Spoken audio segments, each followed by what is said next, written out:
ଟିଟଲାଗଡ଼ ମହାରାଜ ସାଗର ପରିସର ମଧ୍ୟରୁ ସୋମବାର ଜଣେ ଯୁବକଙ୍କ ମୃତଦେହ ଟିଟଲାଗଡ଼ ପୁଲିସ ଉଦ୍ଧାର କରିଛି। ମହାରାଜ ସାଗରରେ ଏବେ କାମ ଚାଲିଛି।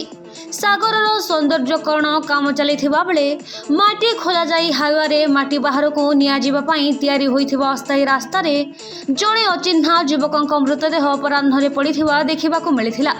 ମୃତଦେହ ସମ୍ପୂର୍ଣ୍ଣ ଭାବେ ମାଟି ବାଲିରେ ପରିପୂର୍ଣ୍ଣ ହୋଇ ପଡ଼ିଥିବା ଦେଖାଯାଇଥିଲା। ତେବେ ମୃତ ଯୁବକଙ୍କ ପରିଚୟ ମିଳିନଥିବା ବେଳେ ମାଟି କାଢୁଥିବା ହାଇୱା ଧକ୍କାରେ ଯୁବକଙ୍କ ମୃତ୍ୟୁ ହୋଇଛି ନା ଅନ୍ୟ କୌଣସି ଘଟଣା ଯୋଗୁଁ ଯୁବକଙ୍କ ମୃତ୍ୟୁ ହୋଇଛି ତାକୁ ନେଇ ପୁଲିସ ତଦନ୍ତ କରୁଥିବା ଜଣାପଡ଼ିଛି। ବଲାଙ୍ଗୀର ଜିଲ୍ଲାରେ 48 ଡିଗ୍ରୀ ଖରା ଥିବା ବେଳେ ସରକାରଙ୍କ ପକ୍ଷରୁ ରେଡ୍ ୱାର୍ଣ୍ଣିଂ ଦିଆଯାଇଛି।